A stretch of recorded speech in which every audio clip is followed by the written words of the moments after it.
YouTube, le YouTube de mon podcast, c'est Ouais, Débrouillard Podcast sur mes deux ouais, pages Facebook, sur mon profil personnel et dans mon groupe privé. Donc, on est sur 5 plateformes. Donc, ok.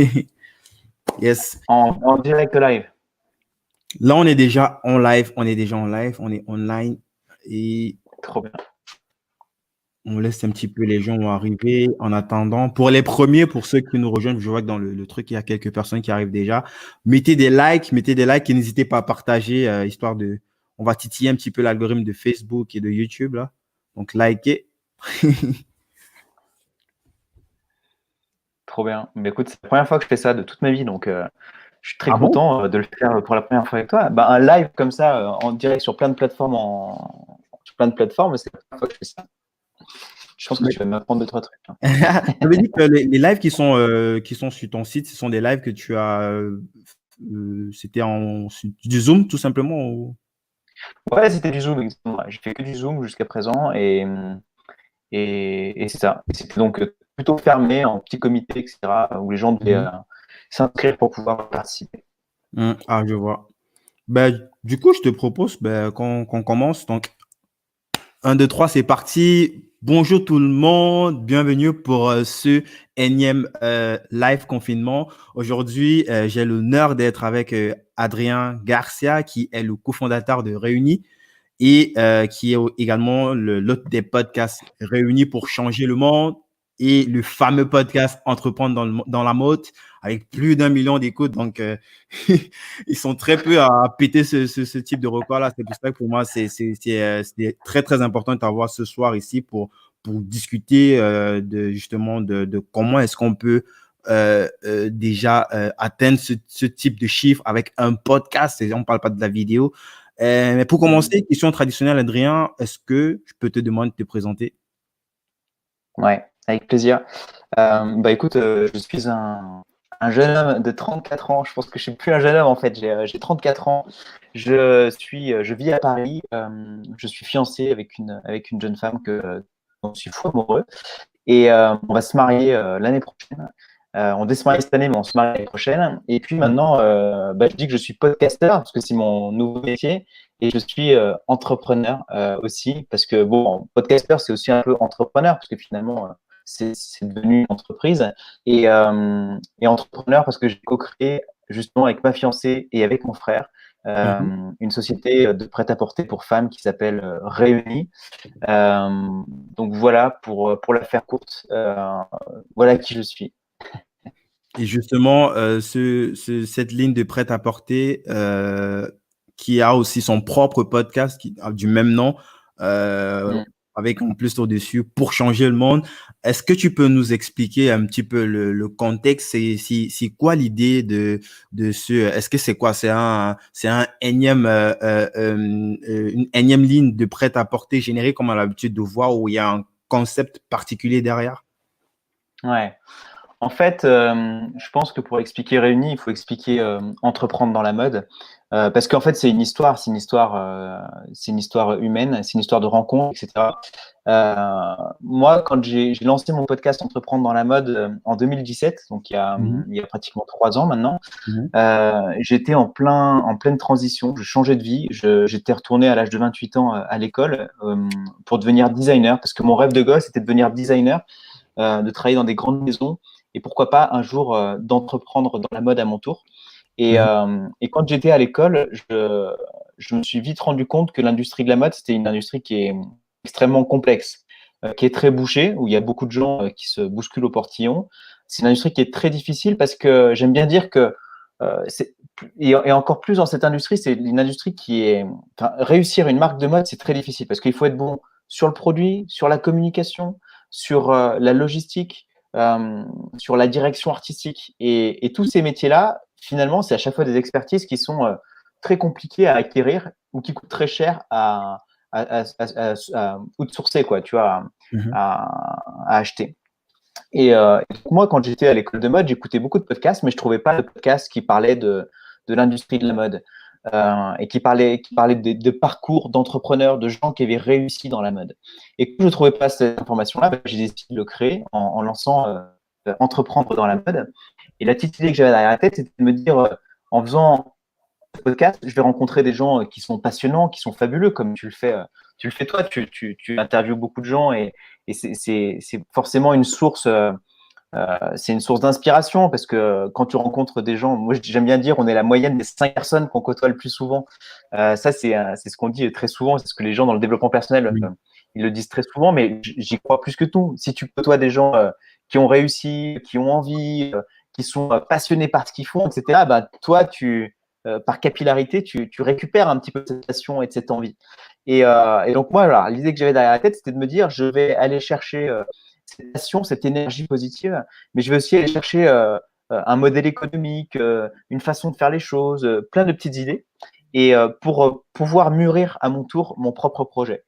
Et j'ai eu plein de rencontres extraordinaires, forcément. Hein. J'ai fait plus de 200 interviews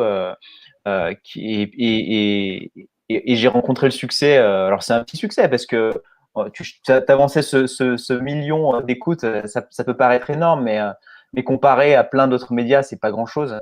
Mais, euh, Mais mais en tout cas, dans notre petit microscope de podcasters, c'est quand même c'est pas c'est mal. un exploit, tu vois. Ces chiffres-là, moi, je les entendais soit sur du Patrick Béja au début des années 2010, ou alors peut-être Antonin Archer de Nouvelle École qui a malheureusement arrêté son podcast. Pour moi, je trouve que on parle déjà des épisodes qui mettent en moyenne 1 heure de temps. Donc, tu as Mm. près d'1 million de personnes qui se sont assis ou qui, peut-être pendant la WC ou les transports, qui t'ont écouté 1 million de fois pendant près d'1 heure de temps. T'imagines, c'est comme Ouais, c'est ta fou. team, c'est comme tes gars, tes frères, tu vois.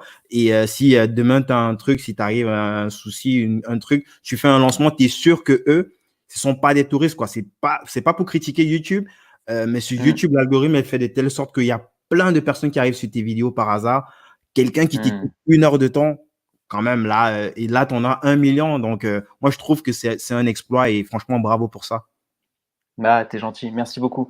Et pour revenir sur l'histoire de Réunis, l'idée, j'ai eu plein de rencontres extraordinaires et qui m'ont vraiment marqué et qui m'ont permis de, de me faire mon propre avis en fait et de consolider mon projet. Et, euh, et en tout cas, je me suis dit, dans ces rencontres, il y a eu une rencontre vraiment importante et j'en parle à chaque fois, mais c'est une femme qui s'appelle Marie-France Cohen qui a fondé Bonpoint, Démodé et le concept store Merci.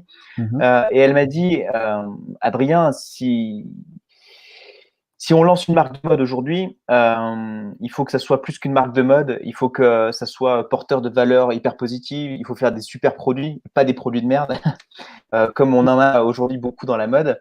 Et ça, c'était le 13e épisode d'Entreprendre dans la mode. Aujourd'hui, j'en ai plus de 100, je disais. Ça m'a vraiment marqué et c'est devenu obsessionnel chez moi. Je me suis dit, en fait, si je fais une marque de mode, il faut que ça soit une marque qui soit porteuse de sens, qui fasse le bien, qui soit une marque avec une mission, tu vois, de changer le monde finalement, ou de changer la mode, au moins changer la mode. Et donc ça, je l'ai en moi depuis le début du podcast finalement. Et après, j'ai eu d'autres rencontres sur des modèles économiques, notamment, je cite souvent Asphalt, qui est une marque de prêt-à-porter pour hommes qui fait de la précommande et qui co-construit chaque produit avec sa communauté. Et j'ai eu plein d'autres rencontres comme ça qui m'ont vraiment sculpté et qui m'ont surtout donné la confiance. Parce que je trouve qu'entreprendre dans la mode, au-delà d'être difficile, et entreprendre toujours, en fait, qu'est-ce qu'il faut? C'est surtout avoir confiance en soi, avoir les fois, ou en tout cas euh, avoir le courage de se lancer, parce que c'est dur, en fait, d'entreprendre. C'est hyper difficile. Parce qu'on se met à nu, on se fout à poil devant tout le monde, on montre son bébé. Euh, on monte son bébé au monde et tu es forcément jugé, tu es forcément, enfin, plus à même d'être critiqué. Et tu vois, ces quelques épisodes, enfin, tous ces interviews, ça m'a permis aussi de développer une certaine confiance en moi, de me dire, OK, bah, finalement, tous ces gens, ils sont pas plus intelligents que moi, ou ils sont pas plus courageux que moi, mais ils y ont été. Et ça m'a donné le courage aussi de me lancer à mon tour et de lancer cette marque qui s'appelle donc Réunis. Mhm. Euh, et donc, Réunis, grosso modo, c'est une marque de prêt-à-porter pour femmes. On co-crée chaque produit avec notre communauté sous forme de questionnaire. Donc, on dit, voilà, on va travailler sur le groupe multivers et on demande à notre communauté qu'est-ce qui va pas avec ce produit en particulier. Et on leur demande aussi qu'est-ce qu'il faut absolument dans ce produit. On leur demande le prix, on leur demande la matière, les couleurs, etc. Ce qui nous permet de faire un produit qui corresponde vraiment aux attentes des clientes. Et une fois qu'on a toute cette data, on lance un premier proto. On fait qu'on appelle aussi dans la mode, tu sais, on fait des shopping. On va dans les magasins de vintage pour aller chercher des idées, des détails, des volumes qui sont intéressants. On travaille avec des spécialistes, donc on travaille avec un modéliste ou d'autres designers spécialisés dans chacun des produits. Et on fait un produit, on fait un premier proto. On le reçoit, on l'essaye, on le fait essayer à notre communauté aussi. On a un petit groupe de gens sur WhatsApp qui sont vraiment notre garde rapprochée de clientes, à qui on confronte régulièrement nos idées et les produits. Et une fois qu'on a mis au point, parce qu'il y a plusieurs allers-retours avec les gens, enfin avec notre communauté et puis nos fabricants. Et une fois qu'on a mis au point notre produit, en y ajoutant vraiment la touch réunie, le petit twist qui va bien, parce que ce qu'on oublie de dire souvent dans Réunis, c'est qu'on aime la mode et qu'on a vite fait de faire des raccourcis. Tu vois, souvent les gens ils se disent bah, vous faites des essentiels du vestiaire féminin, vous prenez les idées de tout le monde et on peut croire que ça donne des produits qui sont comment dire, qui sont pas très forts, quoi, pas très mode, qui sont un peu fades. Et nous, on fait vraiment tout, on fait vraiment en sorte d'avoir des produits qui soient pas fades du tout, quoi, qui ont vraiment la touch réunie dans la couleur, dans le détail, etc. Et une fois que donc on a mis au point ce produit, on le met en précommande pendant une période donnée. Donc là, tu vois, on s'apprête à lancer la chemise en popeline. On va ouvrir les Ouais, ventes j'ai pendant vu ça 15 sur les jours. sites, ouais. Et pendant 15 jours, et une fois que les gens ont passé commande, on lance la production. Et quelques mois après, on livre les gens. L'avantage de ce modèle-là, c'est que le fait de co-créer avec les gens, on crée des produits que les gens ont vraiment envie d'avoir. En plus, on n'a pas d'intermédiaire, on vend directement aux consommateurs, donc on n'a pas tout ce qui est revendeur, etc. Donc forcément, il n'y a pas les marges des gens qui peuvent revendre le produit. Donc on est vraiment sur des prix justes. On est obsédé par le fait que la qualité doit être accessible au plus grand nombre. Et en vendant uniquement en précommande et en produisant uniquement ce qui est vendu, eh ben, on évite tout ce qui est tous les gâchis et la période des soldes, etc. Toutes ces choses qui sont un peu bizarres et que les gens ne comprennent plus trop dans notre industrie. Ouais, moi, je trouve ça super intéressant. C'est quelque chose qui est très commun, même dans le secteur de l'infoprenariat. Je suis un petit peu pro. Je fais une Oui, sorte de lancement inversé, de co-créer comme ça des produits avec ouais, les premiers prospects qui apportent des feedbacks continus jusqu'à avoir le ouais, produit le plus abouti. Qui forcément, si ça plaît à l'échantillon, ça va forcément plaire à la grande masse, quoi, une bonne partie de la grande masse en tout cas. Je trouve ça super intéressant. Et aussi, il y a un élément intéressant que j'ai lu quelque part par rapport à Réunis. Ça m'a marqué. Ça m'a fait penser justement à Michael Ronzan de la NEMS, la marque NEMS qu'on a reçue sur le podcast, sur tout ce qui est l'éthique, la fast fashion. C'est le fait que vos productions, tu as parlé de gaspillage.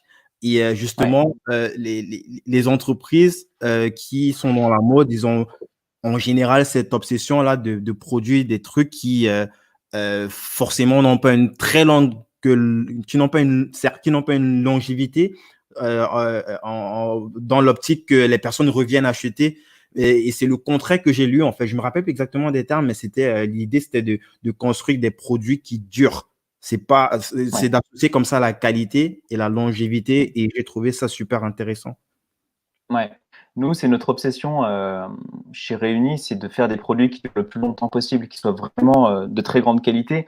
Et on a un processus dans le développement produit qui est hyper drastique.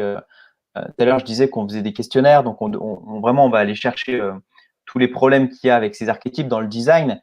Mais derrière, souvent, il y a des problèmes de qualité dans les vêtements. Ça se trouve, c'est transparent, Mhm. ça passe pas les tests de machine à laver. Au bout de 3 lavages, c'est tout pourri, etc. Tu jettes tes fringues. Et nous, notre obsession, parce qu'on pense que euh, on pense que la solution au problème de l'industrie de la mode, c'est de faire moins mais mieux, c'est de faire des produits qui durent longtemps. Et donc, dans le processus de recherche de matière, c'est très strict. La première chose, c'est que il faut que la matière, elle soit luxueuse, tu vois, qu'elle soit vraiment de très grande qualité, qu'elle soit douce, que le toucher, que la main soit belle. Et franchement, moi, j'ai pas à rougir de la qualité de nos produits. Et franchement, nos produits pourraient être vendus chez Hermès, quoi. C'est de ce niveau-là, tu vois. On se met la barre à ce niveau-là. Le deuxième truc qui est hyper important, c'est la qualité dans le temps. On fait typiquement à chaque fois qu'on cherche une nouvelle matière. Euh, on va les sourcer, donc tu sais, sur Première Vision, on appelle nos différents agents vendeurs de tissus, etc. On leur dit, nous, il nous faut une matière qui soit donc très luxueuse, qui soit aussi certifiée GOTS, Ecotex, etc. C'est toutes les certifications qui nous assurent que nos matières sont faites dans des bonnes conditions pour l'humain, pour l'animal et pour la nature. Et le troisième truc, c'est vraiment le test qualité où on commande 1 mètre de chaque tissu, on coupe un morceau, on fait 4 points à la machine dedans, et à la machine à coudre, pardon, et on les met en machine à laver. Et on fait 10 cycles de machine à laver, 10 cycles de sèche-linge, et on compare les différents tissus après chaque lavage et après chaque séchage pour voir comment il réagit et comment il va vieillir dans le temps. Et, euh, et faire ces tests-là, bah ça, c'est un luxe extraordinaire parce que ça prend du temps, mine de rien, de faire ça. Et en fait, très peu de marques le font. Mais ça nous assure d'avoir des produits d'incroyable qualité, quoi. Et d'être surtout de produits. On est certain que demain, quand on les vend et quand les gens vont les recevoir, ils vont être, ils vont être vraiment surpris parce qu'ils n'auront jamais vu un produit d'aussi grande qualité qui va durer dans le temps aussi longtemps, quoi. Et, mais tu vois, ce travail-là, on peut le faire aujourd'hui parce parce qu'on a ce processus-là de co-construire avec nos clientes, de prendre le temps de mettre au point un produit. Parce que en moyenne, on prend 4 mois, 5 mois, 6 mois pour faire un produit. Quand tu sais que dans l'industrie de la mode, on a un défilé tous les 3 mois. Ben, qu'est-ce que tu veux faire en 3 mois? C'est impossible de faire une collection de qualité. Ce n'est pas possible. On n'a pas le temps. Et donc, le fait de travailler sur un seul produit, en prenant le temps de le mettre au point, ça t'assure d'avoir un produit d'excellente qualité, un rapport qualité-prix juste imbattable, quoi. Ouais, c'est justement le prix, c'est la question qu'on se pose forcément, vu que le modèle économique de faire des trucs qui sont peut-être beaux, mais qui ne durent pas assez longtemps, c'est de miser sur la masse pour pouvoir gagner de l'argent, parce que quelque part, il faudrait pouvoir gagner de l'argent avec cette activité-là. Comment peut-être au niveau du pricing, comment est-ce que vous réussissez à concilier ces deux éléments, de pouvoir vivre de l'activité, du moins de pouvoir faire de l'argent avec cette activité-là et justement produire des éléments d'aussi bonne qualité et qui Ouais. respectent justement tous ces éléments d'éthique que tu as cités précédemment. Mm. Euh, En fait, on arrive à faire des prix qui sont canons parce qu'on met tout dans le produit. Euh, Tout l'argent, on l'investit dans le produit. Tu sais, dans une marque de mode traditionnelle, vendue en grand magasin ou avec des boutiques, etc., et ben, avoir des boutiques, avoir la marge du revendeur, ça coûte beaucoup d'argent. Euh, donc ça, c'est la première chose. C'est que nous, on a pas d'intermédiaire et on met tout dans le produit. Donc ça, c'est extraordinaire. Et ça, c'est un point mais qui est clé. Deuxième chose, c'est qu'on ne fait pas de marketing. On n'investit pas dans de la pub Facebook. On n'investit pas Non. dans de la pub Instagram. On n'investit pas dans des magazines ou dans des pubs télé, etc. Donc ça, ben, c'est Complètement énorme. organique. C'est complètement organique. Ouais. Ouais, on est tout sur de l'organique. Nous, on mise tout sur le bouche-à-oreille. C'est bouche-à-oreille, bouche-à-oreille, bouche-à-oreille. Et alors, c'est une stratégie qui prend plus de temps parce que le bouche-à-oreille, ben, il n'y a pas de raccourci, hein. Il faut que les gens ils aient reçu leurs produits et que les filles, elles en parlent à leurs copines. Mais nous, on pense que c'est une croissance qui est, euh, qui est le plus durable, en fait, qui est plus durable, Ouais. qui est plus saine, et qui va nous permettre de monter en puissance et qui, à un moment donné, ça va être exponentiel. Parce que le bouche à oreille, tu sais bien, quand une personne est contente, quand une personne est contente d'un produit et encore plus sur un vêtement, ce que je vois, etc., les filles, elles en parlent à leurs copines, à leurs collègues, famille, etc. Et là, c'est exponentiel. Donc, notre objectif, notre obsession en ce moment, parce qu'on est encore tout jeune, c'est de faire les meilleurs produits du marché, quoi. Et quand tu as les meilleurs produits du marché, ben forcément, le bouche-l'oreille, ça fonctionne. Donc, tu vois, on n'a pas de boutique, on ne fait pas de marketing. Et troisième truc aussi, hyper important, c'est que on n'a pas fait appel à des investisseurs. On s'autofinance depuis le premier jour. Et le problème des investisseurs, et je pense que c'est un peu la raison pour laquelle on est dans ce merdier aujourd'hui, dans une société sur consommation, etc. C'est qu'un investisseur, quand il donne de l'argent à un entrepreneur euh, pour monter sa boîte, derrière, il va demander des dividendes, il va demander un retour sur investissement. Et il va pousser la boîte à, à prendre des décisions, à faire beaucoup de publicité, à faire des raccourcis sur ses valeurs, etc., etc. Et nous, en fait, le fait qu'on n'ait pas d'investisseurs, qu'on s'autofinance grâce à la précommande, parce que finalement, la précommande, les gens te donnent l'argent avant même que tu aies à sortir de l'argent pour financer tes produits, et ben, ça nous permet d'être sur des prix qui sont vraiment accessibles, parce que la marge qu'on se fait, elle nous sert juste à nous payer nous. Tu vois. Et comme en plus, on n'est pas. Alors, bien sûr qu'on veut gagner nos vies et bien sûr qu'on veut vivre sereinement. Je te dis pas qu'on a envie d'être aussi toute notre vie. Hein. Si on entreprend, c'est aussi pour, pour pouvoir être libre. Hein. Et là, ça te donne la liberté quand même, mine de rien. Mais c'est pas intention. Notre objectif, c'est pas de nous acheter une plus grosse bagnole, une plus grosse maison ou d'avoir une île, tu vois, on s'en fout de ça. Nous, tout ce qui nous intéresse, c'est de faire des beaux vêtements dont on est fier. Et c'est surtout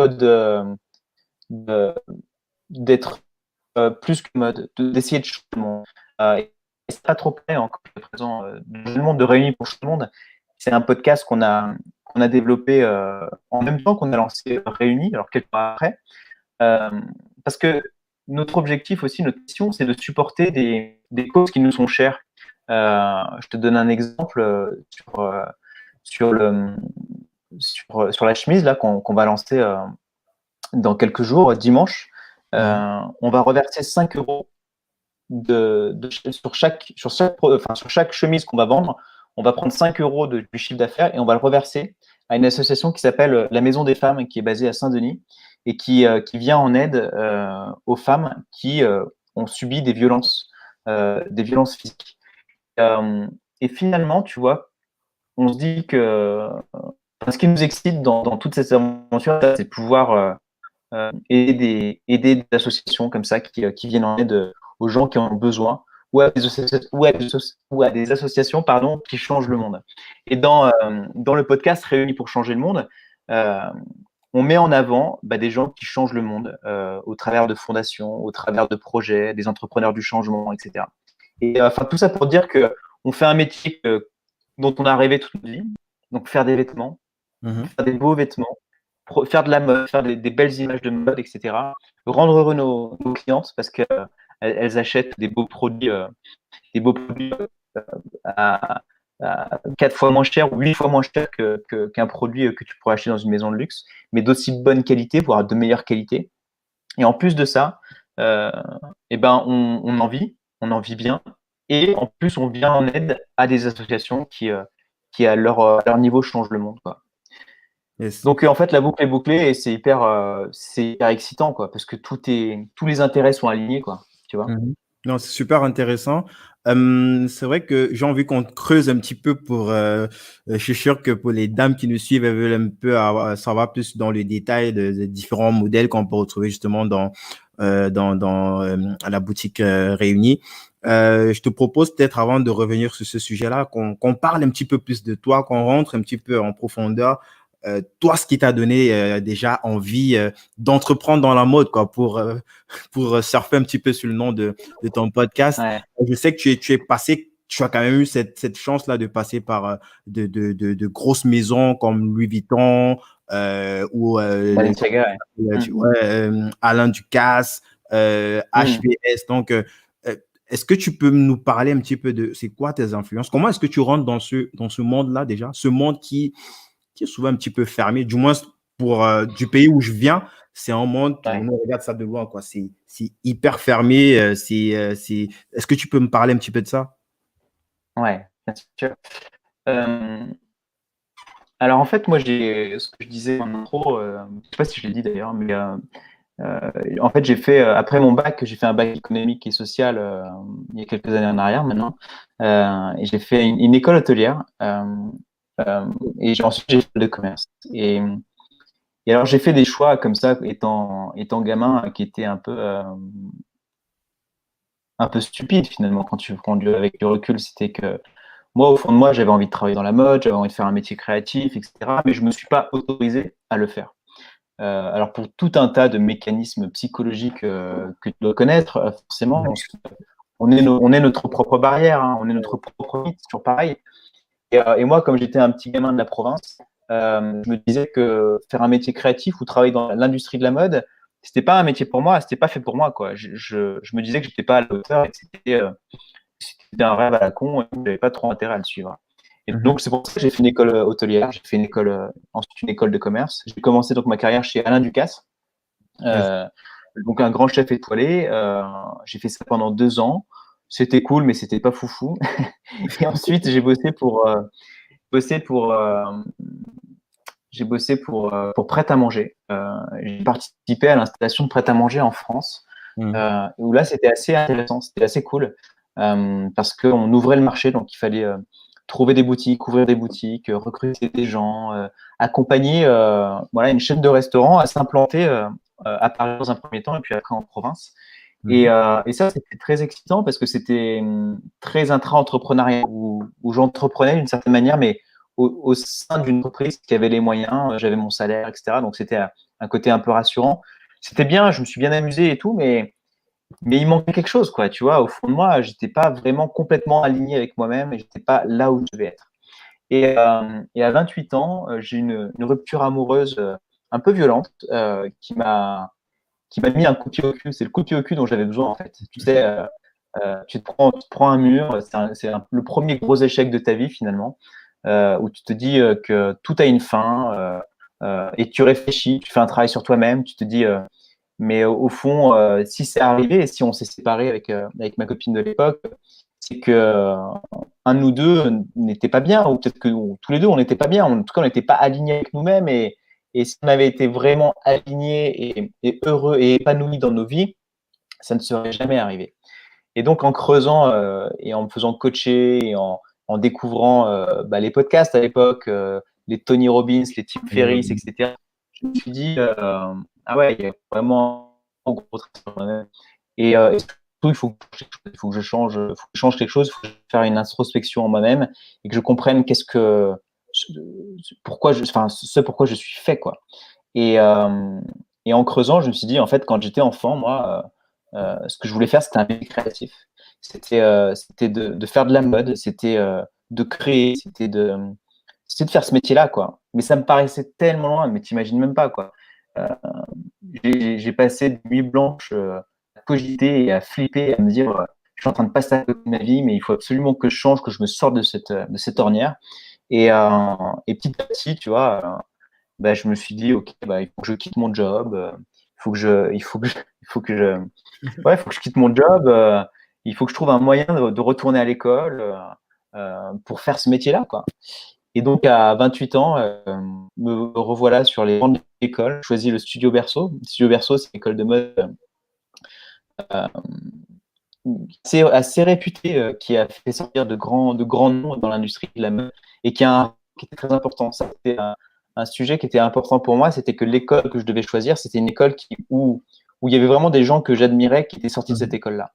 Et, euh, et donc, je suis rentré dans cette école-là. Donc, à 28 ans, tu es le plus vieux sur les bancs de l'école.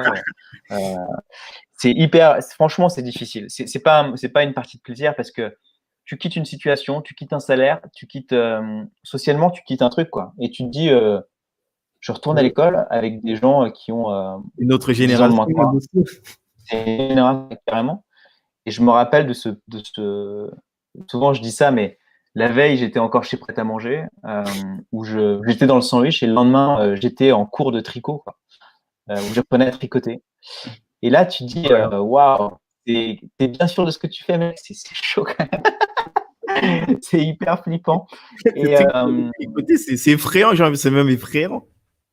ouais, c'était hyper flippant parce que bon, la pédagogie dans une école de mode, c'est que tu apprends tous les métiers, tu fais des maquettes, tu apprends le tricot, tu apprends à coudre, tu apprends à dessiner, tu apprends la mode, qu'est-ce que c'est la mode, qu'est-ce que c'est qu'un vêtement, l'histoire de la mode, etc. Donc, c'est très pratique. En même temps, tu vois, moi, l'école de mode, c'est là où j'ai le plus appris de toute ma vie. C'est parce que Et en même temps, moi, je m'éclatais, quoi. Je rêvais de ce moment-là depuis toujours, au fond de moi. Donc, c'était à la fois très flippant et très comment dire, c'était un peu désagréable socialement parce que tu vas voir tes potes, enfin, t'es étudiant quoi, et tu sors avec, enfin, tu ressors avec des étudiants quoi. C'est trop bizarre, c'est un retour en arrière. Et dès que j'ai eu l'opportunité de trouver un stage la deuxième année, euh, j'ai compris qu'il fallait que je sois bien avec la fille, avec la dame qui s'occupait des stages. Et, Mhm. euh, et donc, je lui ai dit, écoute, Joël, dès que tu as une opportunité, fais-moi signe, je suis au taquet, etc. Et dès que j'ai eu l'opportunité, il y a eu une opportunité qui s'est présentée pour aller faire un stage chez Louis Vuitton. Et donc, j'ai sauté dessus. Et donc, voilà, premier stage à 29 ans, 30 ans, je crois que c'est 29 ans. Et voilà, tu deviens stagiaire. Ton maître de stage, il a quelques années de plus que toi à peine. Tu as pratiquement le même âge que lui. Mhm. Et tu es stagiaire, quoi.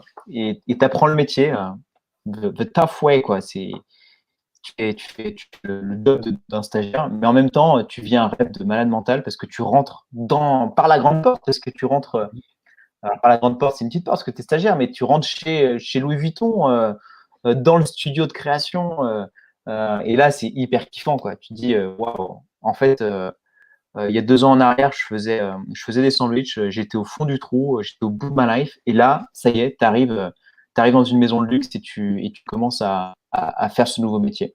Et très rapidement, je me suis rendu compte que ça serait très long, que je serais pas, que je serais pas directeur artistique du jour au lendemain, que j'allais devoir faire mes classes, que ce serait laborieux et très compliqué. Et c'est à ce moment-là que, en écoutant des podcasts, je me suis dit, il faut que je lance mon podcast, quoi, pour rencontrer des gens du milieu, pour comprendre, pour aller plus vite que les autres, quoi. Mhm. Et donc, entre mes deux stages, entre un stage chez Louis Vuitton, entre mon stage chez Louis Vuitton et mon stage chez Balenciaga, j'ai eu 3 semaines de battement et j'ai cogité sur mon podcast Entreprendre dans la mode. Et finalement, c'était la meilleure idée du monde parce qu'il m'a permis de comprendre, d'apprendre, de me faire un réseau, de développer une communauté. Et ça, on verra par la suite que développer cette communauté, c'était le socle de Réunis. C'est que Mhm. les premiers clients de Réunis, c'est des gens qui m'ont connu via Entreprendre dans la mode. Euh, et, et donc voilà, et ta question, c'était pourquoi la mode. En fait, j'adore ce métier, j'adore la mode pour plein de raisons différentes. La première raison, c'est que en fait, la mode, c'est tout sauf anodin, quoi. C'est un peu le reflet de notre société. Souvent, je dis que quand tu vas voir un défilé de mode, c'est un concentré du reflet de notre société. Tu vois, les stylistes, les designers, c'est des gens qui sont très alertes et qui écoutent, qui voient, qui sont très curieux et qui sentent la société. Et souvent, les défilés de mode, c'est vraiment le concentré de ce qui se passe dans notre société. Et rien que ça, je trouve que c'est puissant. Deuxième truc, c'est que la mode, ça s'inspire de tous les autres arts, quoi. Ça s'inspire du cinéma, de la musique, de la peinture, des plastiques, des arts appliqués, de la poterie, du tissu. Euh, et rien que ça te pousse à avoir une curiosité et à connaître tout sur tout, en fait. Et ça, c'est hyper riche, quoi. Donc, ça, c'est le deuxième truc qui est puissant. Le troisième truc qui est puissant, c'est que finalement, tu fais des produits qui doivent être vendus. Et cette dimension commerçant dans la mode, je la trouve passionnante parce que moi, j'adore le commerce, parce que je trouve que le commerce, c'est un des trucs les plus nobles que je trouve. C'est un des métiers les plus nobles parce que c'est quoi être commerçant? Être commerçant, c'est faire ou trouver des produits d'exception ou en tout cas des beaux produits pour mettre bien les gens. Tu vois, Mhm. ton produit, enfin, l'idée d'un commerçant, en tout cas, les commerçants qui aiment leur métier et qui aiment leur client, c'est de faire des produits ou des produits qui sont exceptionnels pour les mettre bien. Et c'est pour ça que j'aime la mode, en fait. C'est que c'est un espèce de concentré de plein de choses que j'adore dans la vie. Euh, et je passe aussi la dimension rencontre, la dimension humaine, la dimension artisanat, la beauté, le fait d'habiller des femmes. Je veux dire, habiller des femmes, moi je suis un fou amoureux des femmes, donc habiller des femmes, je trouve ça extraordinaire. Tu vois, je trouve ça, enfin, pour moi, les femmes, c'est ce qu'il y a de plus beau sur Terre et de pouvoir les habiller, de pouvoir les rendre fortes, de pouvoir les rendre plus élégantes, euh, de pouvoir les épanouir, ça me remplit de bonheur. Donc, tu vois, tout ça fait que c'est une industrie, un métier qui est génial, quoi. Yes. On va revenir sur le podcast Entreprendre dans la mode et aussi comment est-ce que ta stratégie en fait de croissance dessus. Mais avant, je voudrais qu'on revienne encore sur Réunis et que tu Ouais, nous parles un petit peu dans le détail des différents modèles. Tu nous as un petit peu expliqué la stratégie de lancement inversé que tu fais. Est-ce que à chaque fois, comme ça, ce sont les produits, il n'y a pas de produits qu'on va retrouver comme ça en vente libre sur le site? C'est à chaque fois juste des lancements en taille limitée. C'est comment est-ce que ça se passe? Déjà, ouais. c'est quoi les différents produits et est-ce qu'on peut Mm, retrouver des produits, des anciens produits qui étaient là ouais. avant, qui ont été construits avant? Mm, mm. Exactement. Enfin, la stratégie de lancement inversé, hein. C'est vrai que nous, on s'est beaucoup inspiré du livre Launch de Jeff Walker, que tu connais sans doute, qui explique ce système de lancement inversé. Et c'est vrai que lui, il fait de l'infoproduit, ça, hein, du produit d'information. Une information. Nous, on l'a appliqué sur des produits, sur des vêtements. Voilà. Mhm. Donc, c'est important de donner la référence, je trouve, que de Jeff Walker. Ouais. Euh, Nous, les produits qu'on fait, c'est les essentiels du vestiaire féminin. Et ces produits, on ne les choisit pas par hasard, hein. Encore une fois, on demande à notre communauté quels sont les produits qu'elles veulent qu'on développe en priorité. Et les produits qui sont arrivés en priorité, alors le pull, c'était un peu différent parce que le pull, on s'est lancé sur le pull pour plusieurs raisons, mais la première raison, c'était qu'on adore la maille, on adore les pulls. Enfin, on trouve ça assez intéressant à travailler comme produit. Et Dezio, on voulait lancer notre premier produit au mois de septembre, fin septembre, début octobre. Et il fallait que la livraison, elle soit dans l'hiver, tu vois. Donc, Mhm. quoi de mieux qu'un gros pull d'hiver pour commencer, alors même que tu vas livrer les gens en plein hiver. Donc ça, c'était le premier produit. Mais les autres produits, on a posé la question à nos clientes en leur demandant, donc c'est quoi les produits que vous voulez qu'on développe ensuite, quoi. Et les produits qui sont arrivés, bah, le premier produit, c'était la chemise. Et c'est le produit qu'on va sortir dimanche, pardon, Mhm. euh, 17 mai. La chemise, ensuite, c'est le t-shirt, ensuite, c'est le jean. Ça, c'est vraiment le top 3. Et La puis, on chemise a en popeline. On dit popeline ou popeline? Je sais pas. ouais, popeline, non, on dit popeline. Popeline. Chemise en popeline. Et la popeline, en fait, Profite pour balancer le c'est lien un, dans les commentaires pour ceux qui voudraient un petit peu checker ça ou ouais, précommander. carrément, ouais, rémi.co, bien joué. Euh, Grosso modo, ouais, donc, tu vois, on demande aux gens qu'est-ce qu'elles veulent, enfin, à nos clientes, qu'est-ce qu'elles veulent en priorité. Et nous, on bosse sur ces produits, encore une fois, en leur demandant qu'est-ce qui va pas, et en bossant avec nos designers freelance pour faire les meilleurs produits possibles, quoi. Mhm. Et donc, les produits qu'on va développer, donc je te disais le t-shirt, le jean, le cardigan, le pantalon, le manteau, le long manteau d'hiver. Mhm. Qu'est-ce qu'on va faire d'autre? Tous ces produits-là. Et puis, l'idée, c'est vraiment d'avoir les essentiels du vestiaire féminin. Donc, qu'est-ce qu'il faut dans un vestiaire de femme? Et ben, tous ces produits-là, plus un imperméable, un blazer, une paire de bottines, une paire de baskets, euh, tu vois, toutes ces choses-là. Et pour l'instant, on se focalise vraiment sur les produits, sur les vêtements, mais on se dit, et on a très envie aussi d'aller sur un côté plus lifestyle. Peut-être que demain, on fera de la déco, on fera un plaid, on fera une carafe, etc., etc. Et l'idée, c'est vraiment de créer tout un univers et tout un univers lifestyle autour de Réunis. Et pour l'instant, on se focalise vraiment sur la mode. Ouais, c'est super intéressant. Du coup, les gens ne peuvent qu'acheter les produits Oui, qui sont pardon. gratuitement. C'est ça? Exactement. Donc en fait, on vend uniquement en précommande pendant une période donnée. Donc la chemise, tu vois, ça fait 5 mois qu'on bosse dessus. Mhm. Maintenant on va la mettre en vente pendant 15 jours, donc du 17 mai au 2 juin. Et pendant cette période-là, les gens peuvent la commander, enfin la précommander. Le 2 juin, on ferme les ventes et on livre les gens début septembre, enfin au mois de septembre. Est-ce qu'il y a une Et limitation de cette nombre chemise, ou c'est juste pendant cet écart, même si c'est 1 million de chemises, vous prenez pendant certain intervalle de temps toutes les commandes? Si c'est limité, ouais. est-ce que c'est genre on a 10 produits et on ne vend pas plus de 10 produits? C'est quoi Non, non, l'idée de la précommande, c'est qu'on n'est pas de limite. Parce qu'en fait, on n'a rien commencé à fabriquer. Donc, on se donne la liberté de produire le nombre de le nombre de produits qui seront personnes? vendus. Par contre, une fois qu'on a fermé les ventes, on ne prend plus les commandes. Mhm. Et, Produits ensuite. donc, on produit, on livre, et on a un petit buffer aussi, un petit 6% pour pouvoir gérer les échanges et les retours. Et une fois qu'on a géré tous les échanges et les retours, eh ben, on met en vente le petit stock restant. Mais ça part souvent en moins de 24 heures parce que, tu vois, sur le gros pull d'hiver, il nous restait, on a vendu 750 pulls, Mhm. on en avait 75 de plus en moins de 24 heures, c'était plié, quoi. Il n'y avait plus du tout de stock.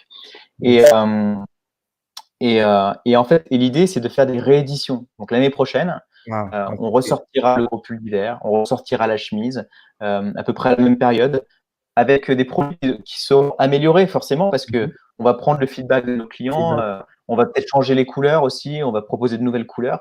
Et avec tous ces feedbacks, eh ben, on va continuer d'améliorer le produit, réitérer, itérer plutôt, pour vraiment avoir le meilleur produit de tous les temps, quoi. Même s'il est déjà très abouti, on peut toujours améliorer deux, trois trucs. Là. C'est super vertueux, franchement. En fait, le pull d'il y a 3 ans, il sera encore meilleur 4 ans, 10 ans après, parce qu'à chaque fois, et en plus, ça sera le souhait en fait des utilisateurs. C'est pas un truc, quelqu'un sort de sa grotte comme ça et puis il fait le truc, quoi. C'est en fonction du feedback Ouais, qu'il exactement. reçoit des personnes qui consomment ce produit-là.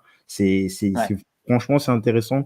Euh, je te propose qu'on revienne un petit peu sur, on va sortir un petit peu de ton élément, mais c'est une autre de tes passions, le podcast. Euh, c'est quoi ta stratégie en fait de promotion? Là, on parle plus d'entreprendre dans la mode parce que Réuni il est encore nouveau, même s'il rencontre déjà un certain succès. Mm. C'était quoi ta stratégie en fait de promotion dès le départ? Comment est-ce que est-ce qu'il y avait une stratégie bien ficelée dès le départ pour pouvoir faire connaître ce podcast à un maximum de personnes ou c'était Mm. juste au pif comme ça? Euh, Au début, c'était un peu freestyle, hein, et il n'y avait pas forcément de, de stratégie, mais oui et non, en fait. Parce que je pense que le plus important quand tu fais un podcast, la clé, enfin, parmi les trois trucs les plus importants, enfin, en tout cas, les trucs les plus importants, je vais pas dire trois parce que sinon je vais en oublier un, forcément, mais c'est de choisir euh, une thématique qui te fait kiffer, quoi. Parce que l'idée, c'est que quand tu te lances dans un truc, c'est pas d'arrêter dans 3 semaines, quoi. C'est de faire et d'avoir une thématique qui est suffisamment excitante pour pouvoir la faire pendant 10 ans, tu vois. Et entreprendre dans la mode, moi, franchement, j'ai interviewé mais un millième des gens que je voudrais interviewer, en fait. Tu vois, il y a tellement de personnalités différentes. Le monde est tellement grand qu'il y a des milliards de gens encore à interviewer. Peut-être pas des milliards, mais en tout cas plusieurs centaines, quoi. Donc ça, c'est la thématique. Le deuxième truc, c'est que je pense que le nom entreprendre dans la mode a été assez efficace. Je pense qu'il faut dire des noms qui soient parlants, qui soient efficaces et qui rentrent dedans. Tu sais qu'entreprendre dans la mode, on va parler de, de gastronomie, et encore c'est faux parce que c'est arrivé. Mais on va pas parler, j'ai pas d'agroalimentaire, tu vois. On va vraiment parler de mode, entreprendre dans la mode, quoi. C'est direct, ça va droit au but et on passe pas par 4 chemins, quoi. Mhm. C'est pas une division. Troisième chose, c'est la réalité. Et je pense que ça, c'est une des clés du succès aussi. Que les êtres humains sont des êtres de régularité, d'habitude plutôt. Euh, et le fait que ça sorte une fois par semaine, tous les mardis, à la même heure, sans pause, je ne me suis jamais arrêté. Hein. Il n'y a pas un seul mardi, ces 3 dernières années où je n'ai pas sorti d'épisode, que ce soit les grandes vacances ou l'hiver ou le jour de Noël, etc., j'ai toujours eu des épisodes à sortir. Et ça, je pense que, c'est une des clés du succès. C'est ne jamais s'arrêter, ne jamais briser la chaîne. Et un autre truc important après, c'est dans ta stratégie, c'est choisir c'est déjà bien faire ton travail en fait, hein. C'est de faire des épisodes qui soient cool et qui soient intéressants, etc. Je me débrouille, j'essaye. Non, mais je pense que ça c'est hyper important. Quatrième point, c'est aller chercher des gens qui t'excitent vraiment pour faire des bons épisodes, et surtout aller chercher des gens qui ont des communautés. Alors ça, c'est dit au début pour personne parce que tu n'as pas grand-chose à offrir en retour, mais tu vois, faut pas que ça soit une obsession. Et je pense que quand même aller chercher des gros noms de temps en temps, c'est important pour aller recruter de nouvelles personnes. Parce que ces gens-là, si tu fais les choses bien, ils vont partager avec leur communauté, et tu vas pouvoir récupérer une partie de cette communauté qui va venir écouter, qui va rester avec toi aussi. Yes. Et je pense. Et après, il y a aussi ta personnalité. Je pense que toi, les gens, c'est que quelqu'un de sympathique, attachant, ils aiment bien ta voix, ils aiment bien ta gueule. Alors toi, ils aiment bien quelque chose chez toi, tu vois. Et je pense que une des raisons du succès de entreprendre la mode, c'est ça, c'est que je pense que comme je suis quelqu'un d'assez nature, je pose les questions, je rigole, je fais pas de chichi quand je pose des questions, je tutoie les gens. Tout ça fait qu'il y a une espèce de climat bienveillant et pas pris de tête, qui fait que les gens s'attachent à ma personnalité et reviennent et sont contents de m'écouter tous les mardis, quoi. Ouais, c'est super. Euh, et, euh, et je sais qu'au niveau de la monétisation, tu fais plutôt sponsoriser, tu as une autre. Là, on parle juste d'entreprendre dans la mode, on ne parle pas de réunir. Et il y a la stratégie de monétisation passe plus par du sponsoring. Et toi, comment est-ce que déjà tu choisis ces profits? Ce sont des produits ou des services que toi tu utilises ou comment est-ce que Ouais. tu gères ça? Mm. Alors, un autre truc, je pense que dans la stratégie de communication au départ, on a. Alors, moi, j'ai jamais fait de. Alors, j'ai fait un Media Kit assez récemment, etc. Mais j'ai jamais été chercher. Je pense qu'une des raisons du succès aussi, c'est que Entreprendre à la mode, j'étais un des premiers podcasts, tu vois, en France. En 2017, il n'y avait pas grand monde sur le marché, hein. Et la plupart des gens que tu croisais, tu leur disais, j'ai lancé un podcast. Les gens, ils comprenaient un quoi? Un podcast? C'est quoi un podcast? Comment on fait pour écouter, etc. Donc, je Ça pense que fait le fait d'être impressionnant. assez. Pourtant, quand tu regardes aux États-Unis, c'est un gros Ouais, business. Mais c'est vraiment impressionnant le fait que ben, en France, bon là, en 2019-2020, ça a pété de tous les côtés avec les podcasts, même les grandes radios s'y ont mis. Mais c'est assez intéressant de c'est voir cette étonnant. différence là, ouais, que tu regardes en début des années 2010, à part le vieux Patrick Béja qui faisait ces podcasts-là, il n'y avait pratiquement personne. Il n'y avait pas grand monde. Ouais. Et donc, le fait d'arriver tôt sur le marché, je pense que ça m'a vachement aidé. Et ensuite, on s'est regroupé en podcasteurs assez tôt. Les podcasteurs indépendants se sont regroupés dans un groupe qui s'appelle Les Mutants. Et en fait, dans ce groupe-là, tu as tous les gens qui sont indépendants. Enfin, tous les gens qui viennent de ces années-là, de 2017, etc. Et donc, Mhm. Grégory Puy, De Vlan, tu as Ouais. Génération Do It Yourself, tu as Léo, etc. Tous les gros acteurs indépendants du marché du podcast en France. Et Mhm. ça, on s'est quand même vachement aidé. Notamment, on avait fait un truc qui était pas mal, c'était de la cross-promo.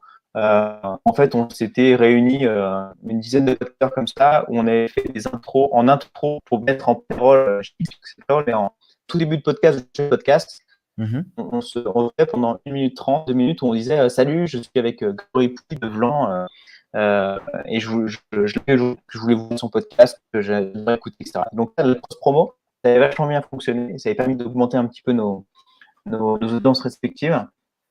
Et puis après, bah, tu as des articles dans la presse qui tombent. Et puis encore une fois, hein, c'est le bouche-oreille, quoi. Si tu fais du bon boulot, les gens parlent de toi, ils trouvent ça intéressant et les gens écoutent, tu vois. Et c'est l'effet bouche-oreille.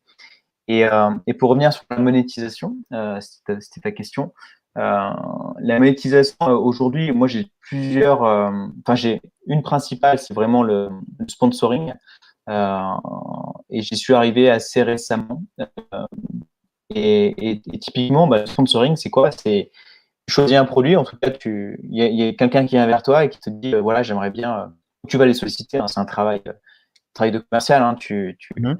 as vraiment des leads qui arrivent naturellement et puis tu vas chercher des leads parce que tu penses que tu aimes bien le produit ou tu aimerais en parler sur ton podcast. Et en fait, tu fais un message publicitaire de 60 secondes maximum. Tu peux un peu déborder, mais 60 secondes, grosso modo. Tu fais une publicité endorsée. Donc, c'est moi qui fais vraiment la publicité de ce produit-là. Mhm. Et ces gens-là, ils t'achètent 20 000, 30 000, 40 000, 50 000 impressions, 100 000 s'ils ont du budget. Et donc, ces impressions, une impression, c'est quoi? C'est Pour écoute. parler. Ouais, Du au coup, coup pour mille, tu vends ça au coup. Ouais. et tu utilises des intégrateurs comme ça de publicité, comme c'est ART19 ou je sais pas, c'est comment est-ce que Ouais, tu... moi j'utilise Art19. Ouais. Art19, c'est comme Pipa ou Acast, etc. C'est un hébergeur qui te permet d'héberger ton fichier et les redispatcher sur toutes les plateformes. Euh, et eux te permettent d'insérer du pré-roll, donc du pré-roll, du mid-roll ou du post-roll dans ton catalogue de cases, quoi. Et ça, c'est quand même pas mal. Et en Yes. fait, aujourd'hui, moi, je gère moi-même les entrées des leads et des gens qui veulent faire des questions sur mon podcast. Et là, depuis quelques semaines, je bosse aussi avec une régie publicitaire euh, qui, euh, qui, elle, représente plusieurs podcasts et vend des impressions comme ça et propose mon podcast aux annonceurs. Et Ah, ça m'apporte un petit peu de business. c'est plus toi qui va chercher le lead, c'est cette entreprise qui va Ouais, en fait chercher de potentiels. ouais. Est-ce que ces gens, ils te rapportent des trucs et ils t'imposent, tu as cette liberté de dire, ce produit, moi, je suis pas forcément chaud de pousser ça. Tu as encore cette Ouais, liberté. bien sûr, ouais. Bien sûr, bien sûr, bien sûr, bien sûr. Et ça, c'était un must have pour moi. C'était de dire, ok, moi, si j'en veux pas, je prends pas. Et si j'ai vendu, tu vois, une période directement à un client, j'ai pas de place, j'ai pas de place. Tu vois, je reste complètement indépendant. Et ça, c'est mon obsession, c'est être indépendant. Parce que à partir Mhm. du moment où t'es plus indépendant, c'est l'enfer, quoi. Et surtout, tu as une responsabilité parce qu'en fait, les gens qui écoutent ton podcast, ils te font confiance, en fait, tu vois. Parce qu'ils t'écoutent, ils savent que tu es quelqu'un de bien, de droit, etc. Donc, si tu leur vends quelque chose et que tu mets ton sceau dessus, euh, c'est assez engageant quand même. Donc, il faut faire gaffe de ne pas vendre n'importe quoi. On va prendre du cassoulet sur Entreprendre dans la mode, quoi. On va vendre des choses qui sont vraiment, enfin, qui ont vraiment du sens, tu vois, pour ta communauté, quoi. Qui sont des vrais outils que tu as testés, etc., auprès de ta communauté. Yes. Et au niveau du pricing, tu es aussi sur c'est du 80, 90 coût par. C'est ça, ouais, c'est 85 euros. Ouais. 85 euros pour 1000. Écoute, donc c'est pas mal, tu vois. Moi, je fais entre 50 et 100 000 écoutes par mois. Alors, je suis pas plein tout le temps, mais si tu fais un calcul rapide, ça peut être intéressant. Ouais. Et ensuite, j'ai une autre source de revenus, c'est la coproduction de podcasts. Et il y a quelques épisodes que je fais en coproduit, tu as des bonus. Par exemple, j'ai fait un hors-série sur le financement des marques de mode avec la Fédération française du prêt-à-porter féminin. Mhm. Et ça, tu vois, ils participent, ou en tout cas, ils achètent des épisodes comme ça. C'est Euh, à vie ou parce que j'ai pas encore bien compris le concept, c'est à vie ou alors c'est quelque chose qui est limité aussi dans le temps? non, là, une fois que l'épisode il est produit, je le laisse à vie sur le podcast, hein, sur le truc. Hein. Et là, c'est un one-shot, ils achètent. C'est un outil qu'ils vont pouvoir revendre, enfin, pas revendre, mais qu'ils vont pouvoir exploiter sur leur site internet, etc. Et c'est pas tout à fait du contenu evergreen parce que le financement d'une marque de mode, il y a 10 ans en arrière, tu vois, c'était un peu différent, quoi. Donc, ça a une durée de vie tu vois, 2-3 ans. C'est pas non plus un truc que Mhm. tu vas pouvoir exploiter à vie, tu vois. Yes. Bah, c'est super intéressant ça. Et peut-être en termes de pricing, tu peux me donner un ordre d'idée pour ces coproductions-là? Grosso modo, un épisode d'1 heure, je le vends pas très cher. Hein. Franchement, c'est pas cher du tout. Je te prépare psychologiquement. mais je le vends 2500 euros l'épisode d'1 heure. Et si tu veux que je te cède les droits pour que tu puisses exploiter autant que tu veux, Et c'est chaque 3500 euros Ok. hors taxe. Ouais. C'est super intéressant, franchement. Et pour clore ce sujet-là, c'est une question qui revient à chaque fois chez des podcasteurs en herbe comme moi. Moi, ça fait juste plus d'un an et quelques mois que j'ai lancé mon premier podcast. Euh, Il y a toujours cette question, à quel moment quelles sont les métriques qui me permettent de décider de monétiser mon podcast ou pas, que ce soit des chiffres ou que ce soit peut-être l'état d'esprit ou une combinaison des deux, je sais pas. Ça, c'est une bonne question. Je pense que je sais pas. Franchement, je pense que ça dépend de ta thématique, ça dépend de Et ton dans ton cas, audience. pour faire plus facile, à quel moment parce que par exemple, là, le sponsoring, c'est quelque chose que tu as lancé récemment, pourtant ça fait assez longtemps que tu enregistres des épisodes de podcast. Qu'est-ce qui c'était Ouais, le déclic? je pense que le déclic, c'est de se décider de le faire en fait. C'est de se dire, ok, euh, en fait, mon audience, elle est énorme. Enfin, elle est énorme. Elle est pas énorme, mais en tout cas, elle est très qualifiée. Et il y a forcément des gens qui ont envie de communiquer auprès de cette audience. Et surtout, mon branding et ma marque Entreprendre dans la mode, elle est suffisamment sexy pour qu'une marque ait envie de coller sa marque à ma marque, à Entreprendre dans la mode. Et ça, en fait, moi, j'ai eu cette prise de conscience, tu vois, il y a à peu près un an et demi, quoi, grosso modo. Il y a un an, franchement, il y a un an, tu vois, pas avant. Et cette prise de conscience, non, peut-être un petit peu avant, il y a à peu près un an et demi. Et cette prise de conscience, en fait, elle te fait dire, OK, bah, en fait, j'ai construit un truc de ouf, mais je l'exploite pas, quoi. Ouais, Et donc, à partir de là, il y a de grosses, de grands comptes, de top players de la filière qui prêtent une oreille attentive, que ce soit du Fashion Network, Vanity Fair, Elle, Vogue. Donc, clairement, c'est quelque chose où si tu pousses, même si c'est du 1% de toute la communauté, ça peut ouais, être intéressant en termes de chiffres. exactement. Et donc, à partir du moment où j'ai pris conscience de ça, je me suis intéressé. Après, à l'époque, tu sais, j'étais encore je bossais, quoi. Je bossais chez Balenciaga. Pendant longtemps, ça a été un side project. Je faisais ça vraiment de façon bénévole. C'était ma passion, etc. Et à partir du moment où j'ai décidé de le développer, donc c'était en octobre 2018, grosso modo, ou 18, ouais. Là, j'ai commencé à bourriner et à me dire, OK, bah maintenant, il faut que je fasse de la coproduction, faut que j'en fasse mon job, quoi. Et là, tu passes en mode entrepreneur, tu fais ton media kit, tu vas chercher les gens, etc., quoi. Et en plus de ça, moi tout ça, je l'ai construit en même temps que Réuni, quoi. Tout ça s'est fait un peu en même temps. Donc, j'ai bossé comme un malade pendant tout ce temps. Et puis à force de faire et de solliciter les gens et de nez avec les autres podcasteurs et à décrocher ton téléphone, etc., et ben, tu vois, tu as une régie qui s'intéresse à toi. En fait, tu vas ouvrir des portes, quoi. Tu vas déclencher des choses qui font que tu vas pouvoir en vivre correctement. Mais c'est vraiment un mindset. Mais bon, je pense que toi, là, tu me poses des questions comme ça, alors que ça fait même pas un an et demi que tu fais ça. Tu vas y arriver, quoi. Bon, je regarde ce que les autres font. Hein. J'invente pas trop non plus. Donc, je récupère ce qui se fait déjà et j'essaie de me nourrir. J'essaie de rentrer dans la moyenne, comme tu parlais, la moyenne des 5, quoi. Donc, Ouais. yes. Wow. Avant qu'on ne se sépare, je suis en train de presque déborder le temps que tu m'as donné. On peut parler rapidement du podcast Réuni. Aujourd'hui, est-ce qu'on est dans quelles eaux? Je sais que ça a plutôt bien démarré. Il y a de beaux profils qui interviennent dessus. Plein de femmes. En même temps, c'est logique. C'est de la mode pour des dames. C'est quoi les grosses tendances? Ouais. Alors, sortir un podcast en 2020, fin 2019, fin 2020, fin début 2020, c'est pas simple, hein, parce qu'il y a beaucoup de gens sur le marché. Ouais. Il faut se battre et c'est pas facile du tout. Encore une fois, les clés, c'est trouver une thématique qui t'excite suffisamment pour pouvoir durer dans le temps. Et l'objectif de ce podcast, il est de l'obsession. Enfin, moi, mon parti pris, c'est de dire pour changer le monde. Et je pense qu'il faut qu'on change notre monde parce qu'il est un peu tout pété. il faut mettre en avant des gens sexy qui changent le monde à leur niveau. Et des gens qui te donnent envie à ton tour de changer le monde.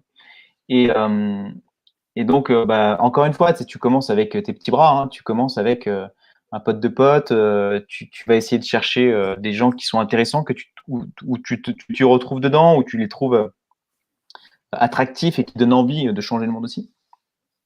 Et les tendances, c'est encore laborieux, quoi. Ça dépend des épisodes, ça dépend de la notoriété des gens, mais tu vois, on fait des épisodes à 1500, 2000 écoutes, ce qui est pas nul, tu vois, mais ça reste petit par rapport à. Pour un truc qui vient de se lancer dans un secteur aussi ultra concurrentiel avec des grosses radios qui sont rentrées dans ce game-là, les grosses radios, elles ont le matos, elles ont le pouvoir, elles ont l'argent pour pousser. Ouais. Donc, c'est devenu un peu plus compliqué qu'avant. Mais déjà, ces chiffres-là, c'est bravo, bravo. Ouais, c'est encourageant, carrément. Est-ce que tu me donnes encore peut-être 5 minutes ou il faut que Bien tu ailles? sûr, on peut déborder, pas de souci. Merci. J'ai un truc à 17h30. Ah, parfait. C'est quoi ton obsession aujourd'hui? Globalement, tu veux dire, ou uniquement Globalement, sur le podcast? qu'est-ce qui t'obsède? Ouais. Mon obsession, c'est de faire des putains de bons produits, quoi, sur Réuni. C'est de faire des produits qui déchirent. Et ça, c'est un travail de tous les jours et c'est vraiment une obsession chez Réuni. Après, l'obsession, c'est de faire du contenu de malade mental, c'est d'aller chercher des gens qui sont passionnants et qui changent le monde. Et puis après, tu as quand même 2-3 KPIs que tu regardes tous les jours et qui t'obsèdent, parce que c'est des KPIs c'est les métriques et c'est un peu la boussole du futur de Réuni, tu vois. Et typiquement, les métriques qui nous obsèdent aujourd'hui, c'est le nombre d'emails que tu arrives à faire rentrer, en tout cas le nombre de nouveaux clients qui s'intéressent à toi, hein, parce que des emails, c'est pas très personnel, mais en tout cas, c'est essayer d'aller chercher des nouvelles personnes qui s'intéressent à toi, qui s'inscrivent à ta newsletter, pour que tu puisses leur raconter ton histoire au travers tes emails. C'est le taux d'ouverture de tes emails, le taux de clic de tes emails. Ça, c'est un peu l'obsession du moment. Et puis, dans quelques jours, ça sera aussi le nombre de chemises qu'on vend, parce qu'en fonction du nombre de chemises qu'on vend, c'est un peu le futur de Réuni qui est en jeu, quoi, tu vois. Balance encore le lien pour la précommande. Ouais, c'est sympa. Merci beaucoup. Yes. Mais ça, ouais, c'est un peu les obsessions du moment. Et puis, c'est quoi les autres obsessions du moment? C'est kiffer, quoi. Je veux dire, c'est juste, tu te rends compte que la vie, elle est courte, hein, et on l'a bien vu encore une fois Ouais. récemment avec Est-ce que c'est quoi l'impact un petit peu globalement de cette période un petit complexe sur déjà sur le podcast? Je sais que pour d'autres podcasteurs, je sais quand même qu'il y a une petite régression, même si ça commence à reprendre au fur et à mesure, vu que les sortent. Donc, il y a maintenant ce temps de trajet en transport où ils peuvent réécouter. Peut-être au niveau de Réunis, c'est quoi l'impact à peu près? Sur le podcast, sur les 2 podcasts, il y a eu une petite baisse, hein. Les 2 premières semaines, c'était moins 30% d'écoute et tout, donc c'était un peu flippant. Rapidement, ouais, j'ai mis en route une quotidienne sur Entreprendre dans la mode, parce que je sentais que les gens étaient. Alors, déjà, tu sais, ça revient à cette histoire de nous sommes des êtres d'habitude. Donc, si tu casses une habitude où les gens ils restent confinés chez eux, forcément, ils n'ont plus l'habitude d'écouter ton podcast. Donc, c'est pour ça qu'il y a eu cette baisse. C'est que les gens, ils t'écoutaient plus dans les transports, on casse leur routine. Donc, forcément, tu pars de ces routines, quoi.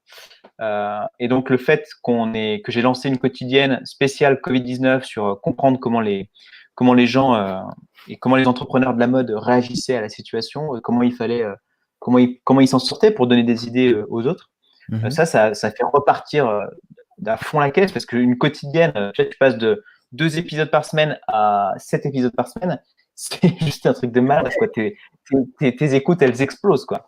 Et ça, c'était assez puissant. Donc, moi, ma réaction, et franchement, je pense que c'était la bonne réaction à avoir, c'était Mhm. très positif pour le podcast. Mhm. Et, l'impact, c'est que beaucoup de nos fabricants ont fermé pendant quelques semaines. Les matières ont mis plus de temps à arriver, etc. Donc, tout le processus de prototypage et tout a pris vachement de temps. Donc, on a perdu, je sais pas, on a perdu un gros mois, tu vois, sur le lancement. La chemise, on voulait la lancer plutôt en avril, à début avril, enfin mi-avril, et toi, là, on la lance mi-mai, quoi. Donc, on a perdu un mois, quoi, un gros mois. Euh, Après, l'impact, c'est ça, hein. L'impact sur le business, c'est ça. Après, moi, je pense que l'impact, en fait, il est plutôt positif sur notre business parce que il y a eu une grosse prise de conscience chez les gens. Les gens se disent ah ouais, en fait, c'est pas des conneries qu'on nous raconte, quoi. Une catastrophe, ça peut vraiment arriver. Alors là, c'est une catastrophe sanitaire et tout le monde a été confiné, tu vois, pendant 2 mois. C'est un truc de malade, quoi. Qui Ouais. lui cru que ça pouvait arriver un truc pareil? Et donc là, les gens, ils doivent se dire, enfin maintenant, ils se disent, en fait, ce que les scientifiques nous disent depuis 10, 15, 20 ans sur le réchauffement climatique, et puis le fait qu'on voit de plus en plus de canicules chaque année, etc., les gens se disent, en fait, une catastrophe, elle est possible. Il faut qu'on arrête de consommer sans être conscient, tu vois, en toute insouciance. Il faut consommer moins mais mieux. Il faut remettre du sens dans sa consommation et dans ce qu'on fait. Et, euh, et nous, réunis, en fait, on est en plein là-dedans, quoi. C'est consommer moins mais mieux, c'est de faire des choses avec du sens, qui ont du sens pour nous, faire des choses on est une entreprise à mission, tu vois. On veut changer l'industrie de la mode, on veut prouver qu'on peut faire la mode, on peut faire une mode différente qui est positive pour notre société. Et donc moi, je pense que euh, cette crise, ça n'a fait qu'accélérer cette prise de conscience générale et que ça sera que bénéfique pour nous, quoi. Enfin, en tout cas, je l'espère, mais j'en suis assez intimement convaincu, quoi. Yes. Adrien, est-ce que tu peux me parler de ta pire nuit blanche je sais pas, de ces dernières années ou ces derniers mois, peut-être lors des lancements de tes différentes activités? Est-ce qu'il y a eu une nuit comme ça qui était euh, la nuit, je sais pas, tout allait péter partout? Ça peut être positif comme négatif, hein, mais Ouais, ouais. Euh, je pense que moi, je dors assez bien, hein. Tu sais, j'ai la chance de dormir très bien et les soucis m'impactent pas trop mon sommeil. Mais je pense que la dernière nuit blanche, ouais, c'était. Je pense qu'elle arrive bientôt là. Elle arrive samedi soir. À mon avis, ça va être compliqué. On va être surexcité. des mails Euh, qui vont arriver, qui vont fusiller de partout. exactement. Il y a ça, il y a ouais, la veille du lancement du gros pull d'hiver. Ça fait peur parce que tu te mets à nu et je trouve que c'est vraiment difficile. Et puis vraiment, non, celle qui m'a le plus marqué, je te dis, c'est avant de changer de vie, quoi. En 2015, tu vois, grosso modo, 2015, euh, septembre, enfin non, ouais, c'était ça, c'était avant de prendre ma décision de complètement changer de vie. Ça, c'était très difficile parce que je voyais pas du tout la porte, enfin la porte de sortie, quoi, l'échappatoire. Mhm. En fait, quand tu es dans une société comme ça qui est très, euh, où il y a plein de codes sociaux, où, euh, où tu as une pression sociale, ça c'est le mot que je cherchais, où tu as une pression sociale de malade mental, avouer au monde entier du jour au lendemain, en fait, je me suis trompé, etc., c'est extrêmement difficile. Donc, pendant plusieurs semaines, voire plusieurs mois, je dormais pas bien la nuit parce que je me disais, en fait, je suis passé à côté de ma vie, quoi. Je suis complètement passé à côté de ma vie. Et ça, bah, c'est ce qu'il y a de pire au monde, quoi, parce que avoir ce sentiment-là de se dire, en fait, j'ai raté ma vie, alors même que tu n'as que 28 ans. 28 ans, c'est pas vieux quand même. Tu vois, c'est bizarre comme sensation, quoi. Mais en même temps, c'est grâce ou à cause ou grâce à ces nuits blanches que j'ai trouvé les ressources pour tout péter et tout recommencer à zéro, quoi. Donc, ouais, je crois que les pires nuits blanches, c'était quand même à cette période-là, quoi. Là, maintenant, c'est plutôt du positif, quoi, parce que je vis mon rêve et puis j'ai fait ce travail sur moi-même. Tu vois, je me dis, je fais du mieux que je peux. On fait le max. Si ça marche, c'est génial. Si ça marche pas, eh ben, on progressera, tu vois. Et pour l'instant, ça marche, donc on touche du bois, quoi. Excellent. Merci beaucoup, Adrien. C'était un excellent. Merci déjà pour ton temps parce que avant De de rien. déborder, tu as partagé plein de choses intéressantes et des conseils aussi. Je trouve ça, c'est vraiment cool de ta part. Surtout que je dois le prévenir de base. On se connaît pas. Je t'ai fait la demande et tu as accepté de suite sans chercher à savoir si forcément si j'étais un top player aussi. Donc, je te remercie pour ça, pour cette résilience. Et peut-être dernière question, c'est une question traditionnelle que je pose sur ce podcast. C'est quoi pour toi un débrouillard? C'est le nom du podcast en même temps. Ouais, ouais. Un débrouillard. Tout à l'heure, enfin l'autre jour, je me disais, j'avais une interview où on me demandait c'est qui ton héros de fiction préféré. Et quand j'étais petit, je regardais MacGyver. Je sais pas si tu connais Ah ouais, je MacGyver. connais MacGyver, Ouais, comment il s'appelle l'acteur? J'ai oublié comment il s'appelle. Ouais, je regardais en tout cas la série MacGyver. ouais. Et quand j'étais petit, je regardais MacGyver et je trouvais ça génial parce que le mec, lui, c'est vraiment un débrouillard parce qu'avec 3 bouts, il va se sortir de trucs complètement fous, quoi. Ah, les gens vont Et, des dinosaures maintenant, MacGyver. et je trouve qu'un débrouillard, c'est ça, quoi. C'est être capable de faire avec 3 bouts de ficelle un truc de ouf. Et moi, j'ai le sentiment, en fait, alors je sais pas si je suis un débrouillard, mais j'ai le sentiment que, tu vois, le fait de faire un podcast, de partir de rien, toi, tu es juste avec ton micro, avec ton micro et ta volonté, d'arriver à faire un média, à créer une audience et à vendre cette audience à un moment donné via de la publicité, etc. Et même enfin, faire de ça, en faire le socle pour le lancement de ta marque, je trouve que c'est hyper gratifiant, quoi, parce que je le dois à personne et que je l'ai fait tout seul, quoi. Et ça, je crois que c'est ma plus grande fierté. Mais un débrouillard, oui, c'est ça, c'est être capable d'avec pas grand-chose, un petit investissement au départ, parce que c'est du matériel d'enregistrement, et ben tu peux faire un truc de.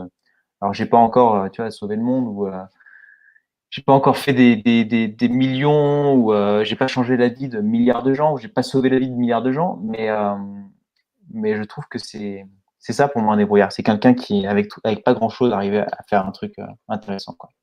Je te remercie, Adrien. On t'écrit sur LinkedIn? C'est pour les gens qui veulent te contacter, ça se passe comment? Je rebalance Ouais, LinkedIn, le lien de la pro. De la pro. ouais, réunis.co, non, mais là, pour me contacter, c'est mieux de faire ça en MP ou sur LinkedIn. Mhm.